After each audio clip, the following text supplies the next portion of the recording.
The scars on my shoulder have mostly faded. But what came back with me from those woods, that hasn't faded at all.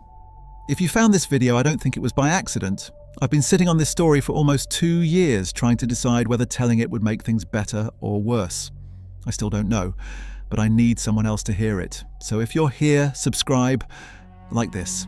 Share it with someone you trust, because I've learned that carrying something like this alone is exactly what it wants. Let me start where it actually begins, which isn't the attack. The attack is the part everyone assumes is the story. It isn't. It was late September 2 years ago. I was 29. I'd been doing solo hiking trips for about 4 years by that point. Nothing extreme, no technical climbing or anything like that.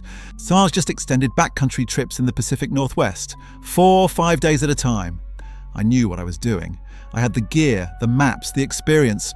I'd done that particular trail section in Washington 3 times before. The plan was simple. Park at the trailhead, hike in about 11 miles to a campsite near a creek I liked, spend 3 nights, come back out. I'd done the same trip the year before without incident. I told my sister where I was going. I had a satellite communicator. I even had bear spray, which, and I need you to really hear this, I had used before in a training scenario. I wasn't naive.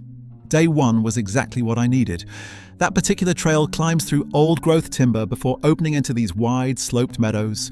The light comes in sideways in late September, golden and thin, and everything smells like pine resin and cold. I set up camp by 4 in the afternoon. I cooked, I journaled, I slept well. Day 2 is when I found something that made me pause.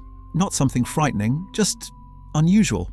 About 2 miles north of my campsite, the trail skirts the edge of a ravine. I've walked that section before. There's a big, bleached log that's fallen across the path that you have to step over. It's been there for years. I'd recognize it anywhere.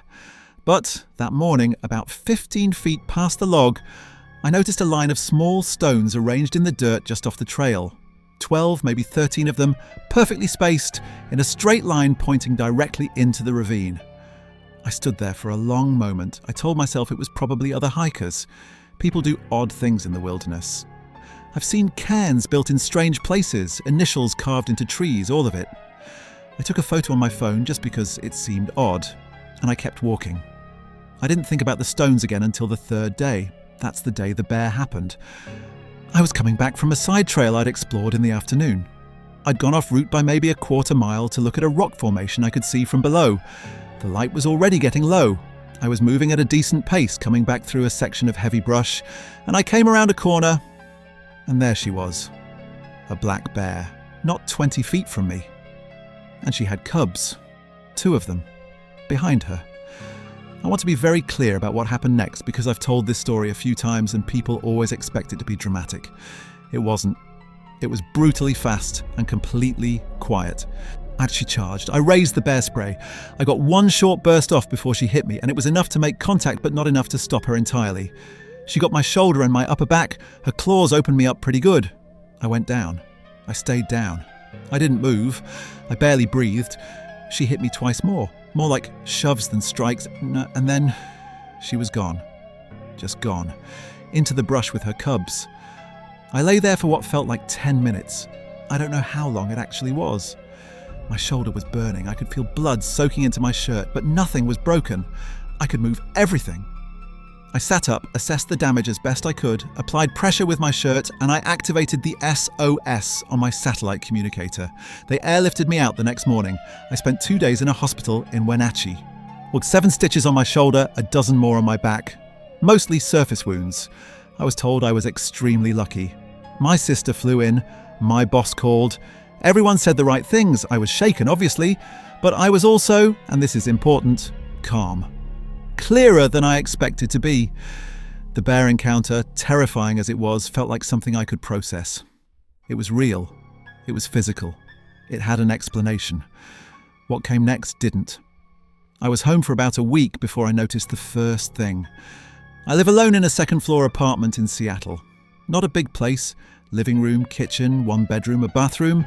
I've been there 3 years. I know the sounds of that apartment the way you know the sounds of your own breathing. The pipes knock when the heat comes on. Still, the upstairs neighbour has a dog that sometimes runs laps at 11 at night. The refrigerator has this low hum that rises and falls slightly. I know all of it. The week I got back, I started waking up at exactly 3:17 in the morning. Not approximately, exactly. I checked my phone each time. I'd wake up and my hand would go to it automatically, and it would always read 3:17. Sometimes 3:17 a.m. Once 3:17 p.m. on a Saturday afternoon when I'd fallen asleep on the couch. I told myself it was my body adjusting. Stress response. Trauma does things to your sleep cycle. I'd read enough about that to know. So I didn't panic. I just noted it. But it kept happening. Every night for 11 nights straight, and every time I woke up, the room felt wrong in a way I couldn't explain. Not darker than usual, not colder, just off. Like when you walk into a room and you can't immediately tell what's changed, but something has. You know the feeling. It's the feeling of a picture that's been moved an inch to the left, or a chair that's no longer flush with the table. Something displaced. I started taking stock of the room when I woke, lying there at 3:17 a.m., running through everything visually. The window, the closet door, always open, I sleep with it open. The dresser, the laundry chair, everything looked exactly as I'd left it.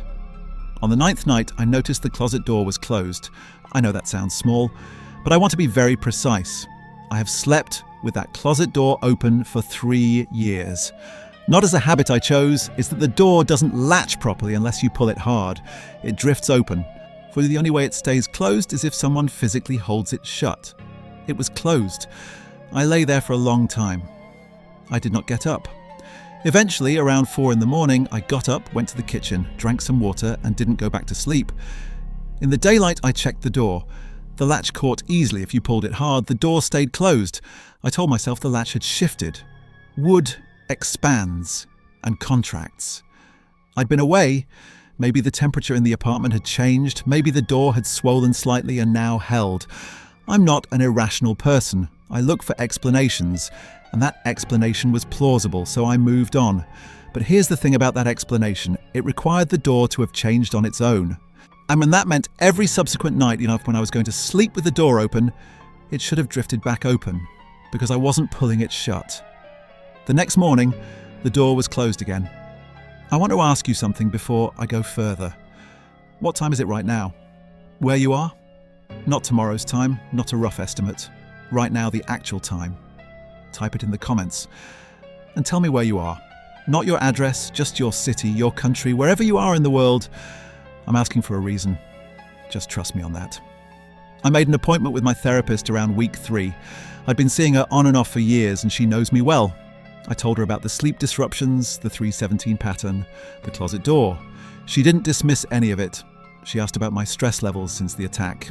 Well, about whether I was experiencing intrusive thoughts or hypervigilance, the normal PTSD screening questions. We talked about it for most of the session. She suggested I start keeping a log. Write down what time I woke, what I noticed, how I felt. Ground myself in documented reality rather than memory, which is famously unreliable. Good advice. I followed it. The log is what showed me the thing that I still can't explain. 3 days into keeping it, I wrote something I don't remember writing. I mean that literally, I don't remember writing it. I keep the log on my phone in the Notes app. I use it before bed and when I wake up, and sometimes during the day if something occurs to me. On day 3, between my entry at 11:48 p.m. and my entry at 3:17 a.m., there was another entry, time-stamped 1:54 a.m. It said, "Still here, watching the corner." I read it probably 6 or 7 times. I turned my phone off and turned it back on. I went through the edit history, which isn't something you normally have access to in the Notes app, but I'd screenshot the entries earlier that day for my therapist so I could compare. The entry wasn't in the screenshot from earlier in the day. It appeared between 11:48 p.m. and the next morning.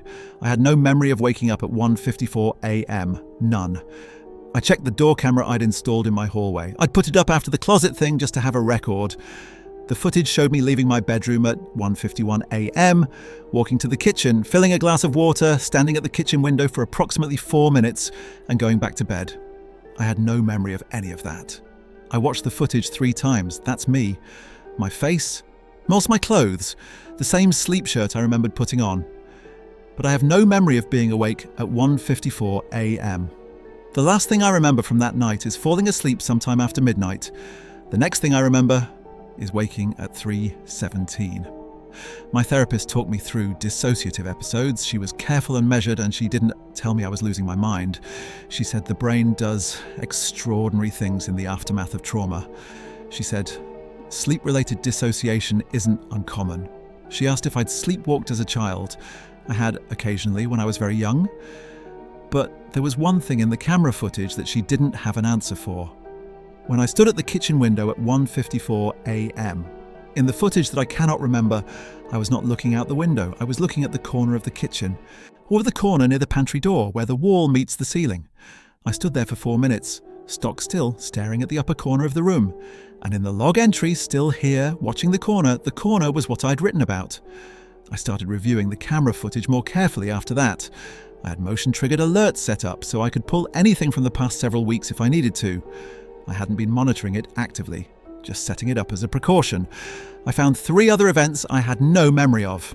On October 9th at 2:22 a.m, I stood in the hallway outside my bedroom for 11 minutes. Just stood there, facing the front door. On October 14th at 4:03 a.m, I sat at the kitchen table, lights off, and appeared to be writing in a notebook I don't own. I've gone through every notebook in my apartment. I've checked everywhere. Whatever I was writing in that night is gone. On October 17th at 2:47 a.m, I opened my front door, stood in the doorway for 8 minutes looking into the hallway of my building. Then I went back to bed. I did not remember any of these events. But the camera doesn't lie, and that's me, my posture, my face. Me standing in my doorway at 2:47 in the morning, staring into an empty hallway. I pulled the building's common area camera footage for October 17th. I know the property manager slightly. She let me look at it when I told her I'd been sleepwalking. I didn't tell her the rest of it. The hallway camera covered the stretch from the elevator to my door. At 2:47 a.m, you can see my door open. You can see me standing there, and you can see the hallway, which was not empty. There was something at the far end of it. Not a person. It wasn't defined enough to be a person. A shape. Low and wide. Not moving. Just present at the edge of the camera's range at the corner where the hallway bends. The property manager didn't comment on it.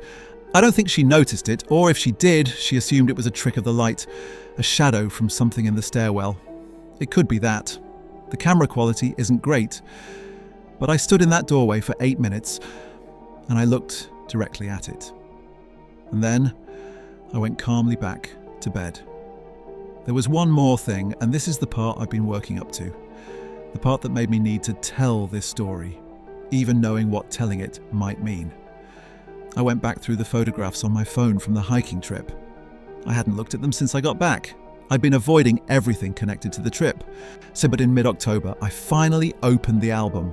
Most of the photos were what you'd expect. Trailhead, tree line, campsite, creek, the meadow in that slanted golden light, a few shots of my gear laid out, the kind of thing you photograph to remember what worked and what didn't.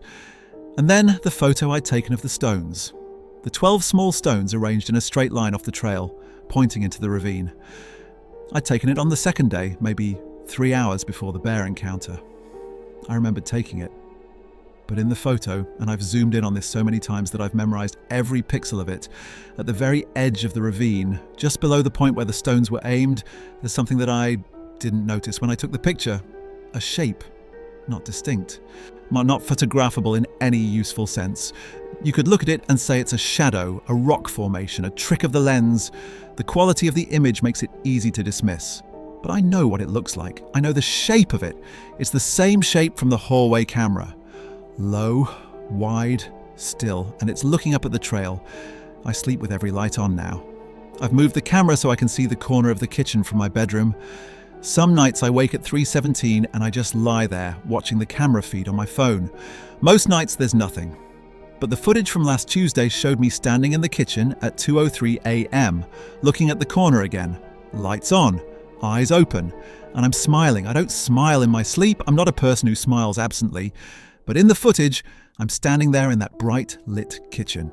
Now looking at the corner near the pantry door, and I'm smiling like someone who just recognized an old friend. I don't know what I saw. I don't know what I saw in the ravine that day, or in my hallway, or in the corner of my kitchen in the middle of the night. What I know is that I walked into those woods carrying what I was. And I came out carrying something else too. Something that doesn't show up in stitches or CT scans. Something that knew how to wait. The bear encounter is the story everyone asks about. The claws, the blood, the survival. And I get it. It makes sense that that's the part people want to hear. It's terrible and real, and it has a beginning and an end. But the other thing doesn't have an end yet. I can feel that much. If you made it here, thank you for listening. I know this isn't the kind of story that resolves neatly, and I'm sorry for that, but you deserve to hear the truth of it, not a cleaned up version. Subscribe to this channel if you want to hear more. There are other people who've come back from places carrying things they couldn't name. Like this video, share it with someone. Not because we want the views, but because I've come to believe that stories like this don't do well in the dark. They need to be heard by as many people as possible. Don't ask me why I believe that now. I think you already know.